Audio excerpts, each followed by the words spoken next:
Hello everyone. I think it's time to do an update on my Truck-Tor converted Frankenstein garden truck, which is extremely useful. In fact, I consider selling this thing in the fall just because having a second tractor that I don't have a shed to keep it into presents a few more challenges in terms of maintenance and battery upkeep, and just sitting outside under the deck is not ideal. But I just couldn't part with it. It is extremely useful in the backyard to load it up with branches, firewood, mulch, and whatnot. So I decided that I'm going to keep it. And I decided to upgrade the transmission, the Transaxle. So I will post a picture of what this thing looked like just before I started doing this. But this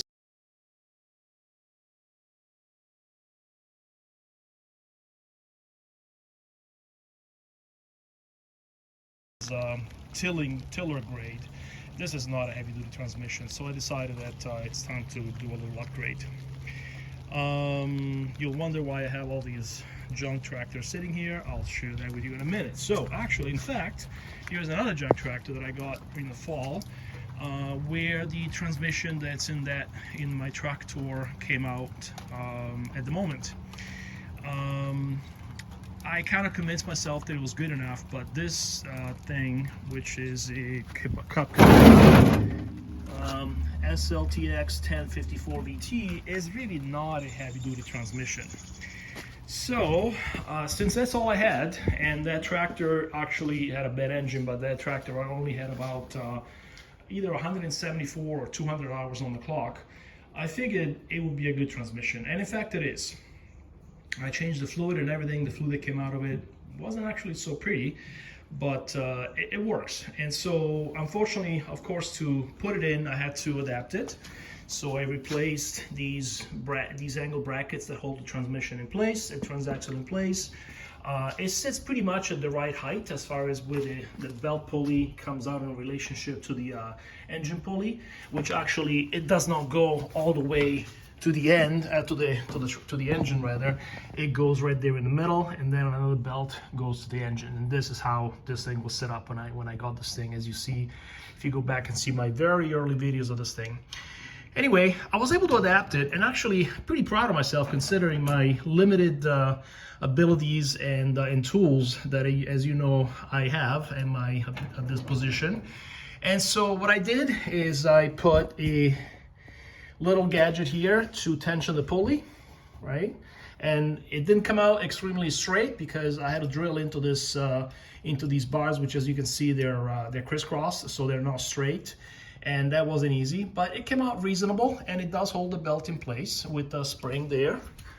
Okay, and then the pedal, I had to reverse the direction of how the rod is pulled. So this is the rod that comes from the pedal that's on the tractor now, and this would pull or push basically opposite of what this thing wanted. So this is the rod, the original rod that this transmission came with, and now it goes up to this bracket, and when I pull this forward, it pushes this back, and vice versa. So I have achieved the right sort of directional push-pull of this rod right there. And a little loose now because I need a longer bolt, which I'm not going to bother with, because I decided to, again, as you can see, this is I would call this a medium duty transaxle.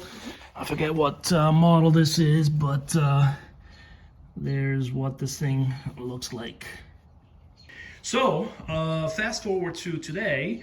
I did this about I don't know, 3 or 4 weeks ago, and again, it's just been sitting here kind of I didn't even finish the brakes because we actually never had brakes, but I figured I would fix the brakes as well, so that's why those bungees are there holding those rods in place, because again, I kind of wanted to think about it. Well, fast forward to today, and a deal came up on Marketplace for these 2 tractors, and they were cheap enough that I figured, you know what, let's give it another shot and see how much better I can make this. This has a K70 transaxle. I haven't dug into it. I just started looking into what this thing looks like. I think it's an A. I know there is a sticker somewhere over there. I gotta clean it up. So supposedly this transaxle does work. Again, this is a junker because, as you can see here, it's a little crispy. Actually the leaves, the guy was mowing leaves and they caught on fire. So the whole thing went up in flames. Fire department came and you know, he tried to salvage it. I just pulled it into the garage. I have no idea of the status of this thing. But again, my intention is not to save the engine, but I will look at it just in case it's salvageable. Somebody might need it, and I'll expand on that. So again, so he was using it, and as far as he's concerned, he had just changed the oil. In fact, he even gave me the manual. He's got everything tabbed and you know, highlighted, and so I gotta believe him that that was a good transaxle until the whole thing caught on fire. So I'm gonna attempt to put that transaxle into that guy. So because of this fire, the guy actually purchased a junker tractor that he didn't know anything about it, which is that guy right there. And that one came with the engine removed already in these bins. So supposedly all the parts are here to make a full working engine. Plus this engine is where I was getting at. I might actually be able to make one good engine out of these two. And if it does fire up, hey, maybe that's going to be up for sale soon. Anyway, that's the plan. So I am going to take you through this journey. Obviously, these transaxles have a very different way of attaching to the tractor itself. The bolts, oh, what happened? Okay, thanks to that hood. So the bolts, as you can see there, are kind of on the inside, so hopefully the dimension of the frame will work out. I might have to do some new welding again. Obviously all the single rod that connects to the lever that this actuator, this spring thingy goes to. And then I'll be checking out the oil, the filter. You know, once I get it working, then I'll move on to the filter and the oil, and of course the seals. So anyway, I will take you through this journey as usually. I have no idea what I'm doing here, but hey, that one worked out flawlessly actually. It did take me, I don't know, maybe 3 days, you know, kind of 1.5 weekends, so not bad of an investment of time. But that's why I want to try it again with something heavier duty that will last longer, considering what this thing does. Although, believe it or not, even though when it's got a full load of firewood or whatever, that transmission, that transaxle, the one that came out of it, moved this thing no problem, even up my slight inclines that I have in the back in the woods and so on. But again, since it's so useful, I want to keep it. I want to, you know, see if I can make it even better. And I've been wanting to put in an electric actuator to lift the bed, which I have. I have a 24-inch linear actuator, which I've used before in my Franken trailer, I called it. Again, I have probably one of the early videos on my channel about it. And it used to lift a whole bed full of sand, very heavy sand, no problem. So it's just a matter of figuring out a way to slide that in here and give it enough of an angle, which was my problem so far, why I never got to it. And primarily because this thing is in the way. So I would have to put it somewhere over here so that it has enough of an angle to push the bed up when it first gets started, to incline it, to push it up. But that's secondary. First thing is proof of concept, get the axle in there and see how it works. All right, so I'm gonna do a little bit of a breaking down of this guy, and I will pick up, show you where I'm at. That's once I have it all taken apart. Taking out that guy, I've seen some videos. It's actually a really good video by a guy that has a manual about this. I'm not going to buy a manual just for that. But basically, you remove the rod that goes to the from the pedal to the transaxle. You remove the rod that goes to the brake, just cotter pins, and and then you take out the bolts.